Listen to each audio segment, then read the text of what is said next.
What is going on, Champion Squad? It is your boy Sultan. Welcome faces back to another Apex Legends video. Now today I have an insane Apex Predator high kill and high damage rank game for you guys. And since the last review video did extremely well, the 5k damage and 19 kill game in pubs, I figured I could do one for ranked and definitely keep this as a series on the channel so it's more of a variety instead of the tips and tricks you guys are used to seeing. So if you enjoyed these types of videos, be sure to show some love to the like button. Now I was playing with my boy Joel and my boy King Arian. Both links are going to be down in the description box below. Joel is a streamer on Twitch. He's a really good Wraith as well. That's why I let him play Wraith, and I was Pat this game. He has 20,000 kills, so that's pretty damn impressive. And then King Arian, obviously you guys seen him before. Be sure to check out his YouTube channel as well. So starting the game off, we landed slums. Now this group in specific, we love going slums and just alphaing the heck out of it. We go slums pretty much every game when I'm playing with this squad, or just Joel in general. Now we did land contested though. We weren't uncontested. We had one team with us, so I figured I can stay and hug the left side with Joel, especially when there's people around. You always want to stick with that one person. Typically the whole squad should be together, but unfortunately King Arian, there must have been some miscommunication there. He was soloed out himself and he actually ends up going down, but makes majority of them weak. So we come in from behind. Joel cleans one up. I made the one that killed King Arian absolutely one shot, so Joel climbed up, finished him with a gust of win, and that's pretty much a squad wipe, fair and simple. Fortunately, there's no other team here, so we got the quick res on him, and I chucked up a zipline for King Arian to get back to his loot. So nothing crazy with that first gunfight. We had the shield advantage. Me and Joel both had blue. We came in, helped King Arian out. Unfortunately, he did go completely down, but we got the res beacon there, quick res, no problem. And this is where I find my loadout for the entire game. So as you guys know, I'm a big fan of the Havoc and the R99 together.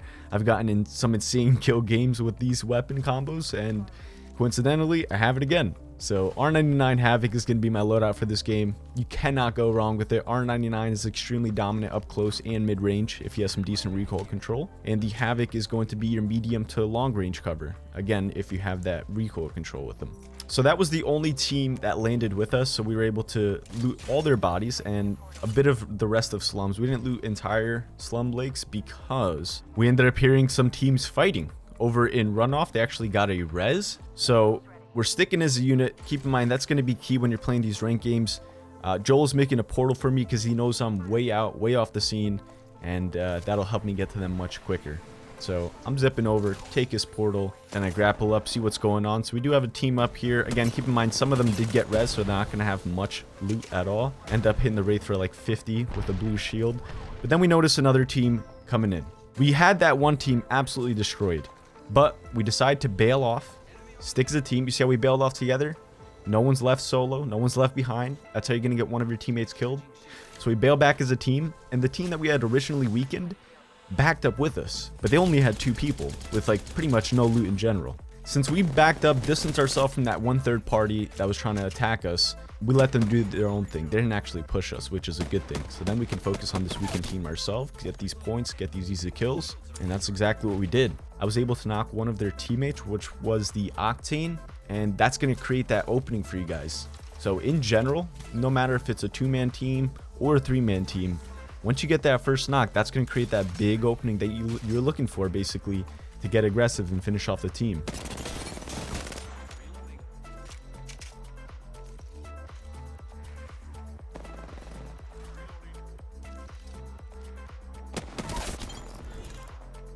So after finishing that 2-man team, and we noticed there was 2 other teams fighting just past runoff here. And that's because that was the original third-party team that was trying to fight us, but when we ended up backing up, we got them off our tail, and they started fighting another team. Now this is great, because now we can third-party them. And they can't really do much about it, because look how long they're fighting for. So they're already invested into the gunfight they're in. They can't just back up. So as we notice a couple knocks get on our screen here, that's when we start making that push. Crucial. Pay attention to the kill feed. See when people are getting knocked, and then that's when you want to push and full send it, basically.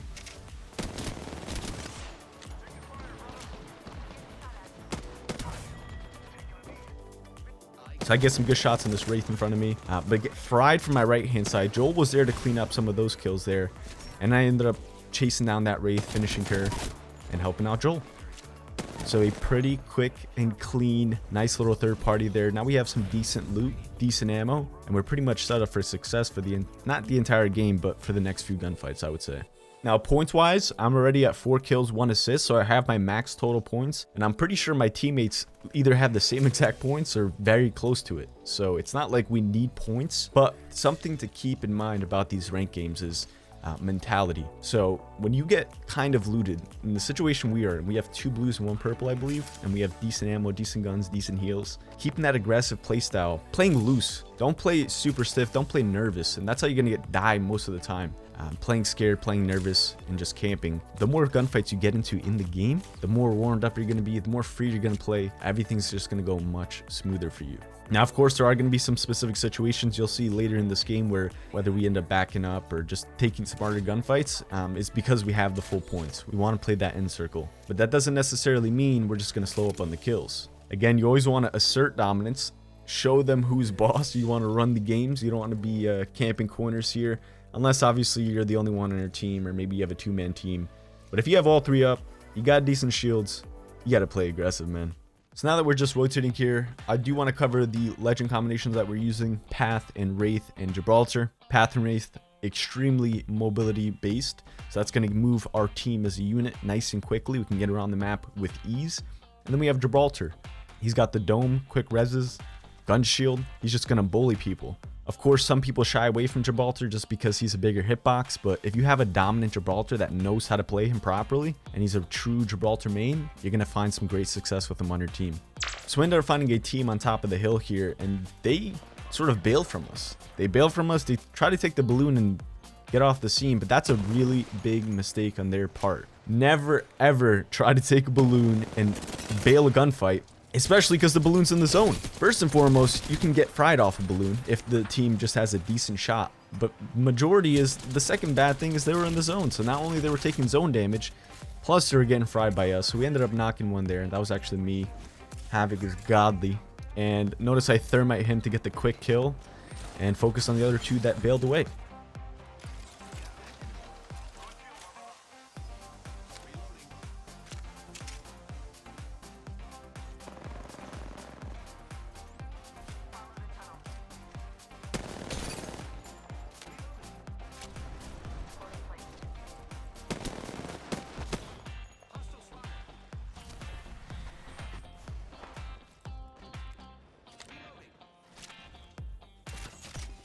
So Path is just running away. I ended up grappling up to him. He's panicking, drop down, hit him with the 3-4 McGregor on his, and then boom, quick dome.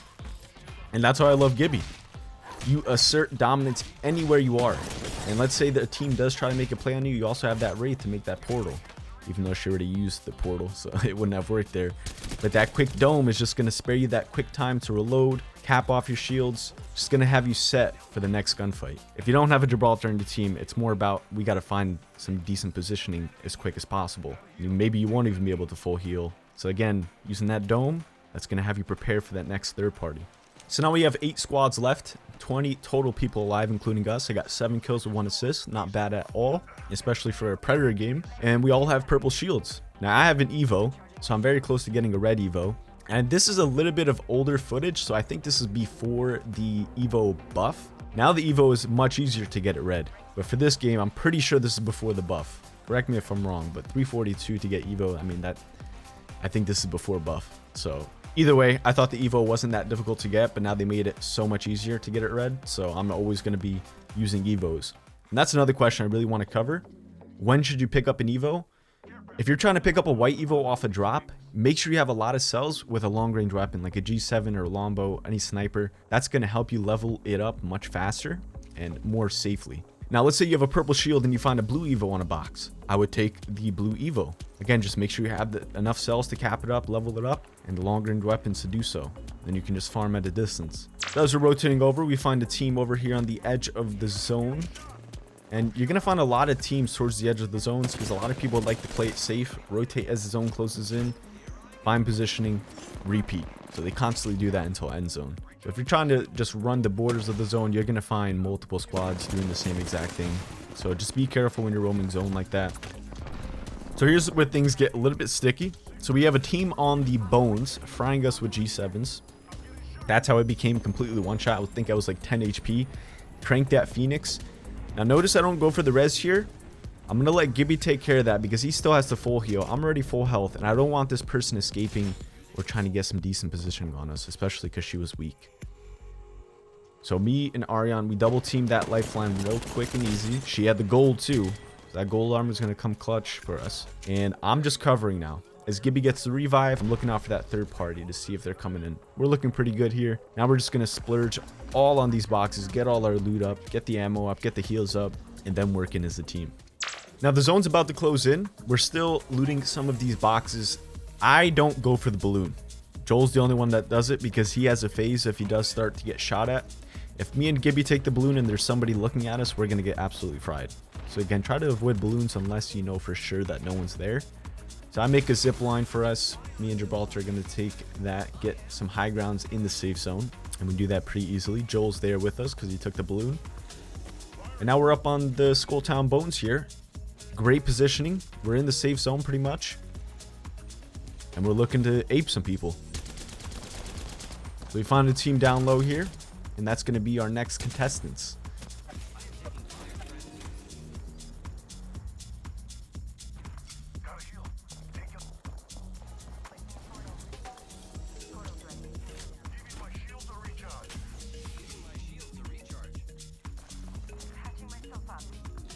So once we're all full health, fully reloaded, this is when we make the push on this one team over here by Thunder.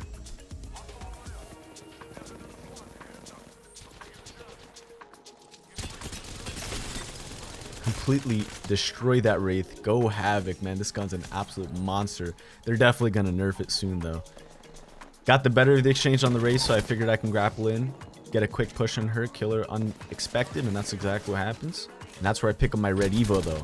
So now I have that 25 HP bonus on top of a regular purple, which is just insane, man. I love using that Evo and then cranking a bat. You get the 125 within 5 to 6 seconds. Now we got one teammate down. The rest of the other teammates are on the bottom. But I grapple back up on top of high grounds just to notice to see if there's a third party coming in. I'll be expected for it. I can let my teammate know, oh, we got a third party. Then we can play on top of that. So they're fighting these two-man team on the bottom here, and we clean them up pretty easily. Nothing crazy there. And just having that one teammate scout around for that third party while your other teams fight is crucial. So I see a lot of comments, especially in my rank guide. We always get third party in ranked or this and that. I did cover a little bit on how to avoid getting third party. Sometimes it's just impossible to avoid. But the biggest way to avoid third parties is making your gunfights quick and clean. Make as less noise as possible. You don't want to be shooting for, 2 hours. Everyone's going to be on the scene then. And then it's going to be hard to avoid a third party. So now we have 5 squads left. I got 8 kills. So now we hear people fighting over in Gauntlet here. We have 2 red Evos and a gold shield. Our team is looking absolutely stacked. We have all our points, but we're still playing alpha. We're asserting dominance on teams. I throw up a zipline. Kind of a cocky zipline, not going to lie. We kind of get fried here. But I'm on top. I crank a bat, so I don't know exactly where I am. I got some good positioning on these kids, and I can drop whenever I want.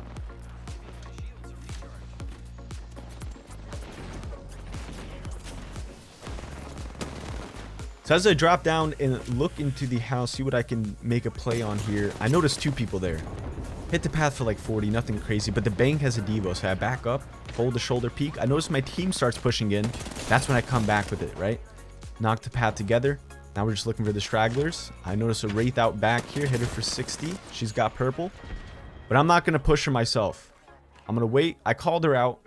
I'm going to full heal. Me and Joel are going to make the push together. That's what I mean by sticking as a team. You don't want to split up there, look for solo kills. So we drop down together. Assert dominance on the Wraith. She can't really do much. I mean, you're fighting 2 people with 2 Evos. That's going to be a tough fight for you.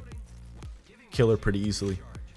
And I notice another squad tries to make a play on me. Now I fried that Gibraltar. I get the better of the exchange on him, and I figured I could maybe re-peek him, but I played it safe.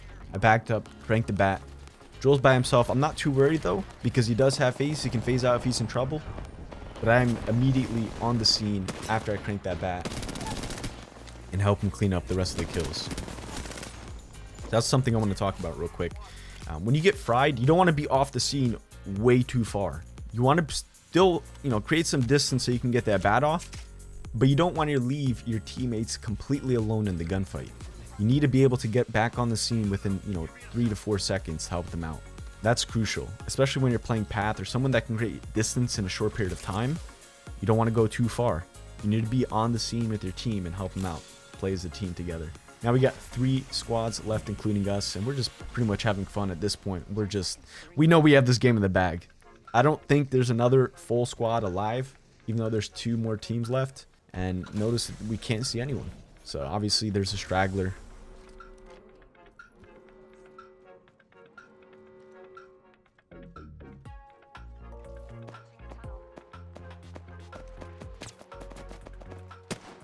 See a little Watson crawling in the bushes over there. She starts panicking.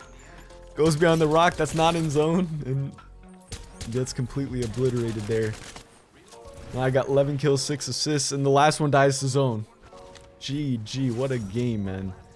Really dominant game. Like I said, we had 24 total squad kills, so it was like a public match, man. We played that extremely aggressive, asserted dominance, but sticking as a team.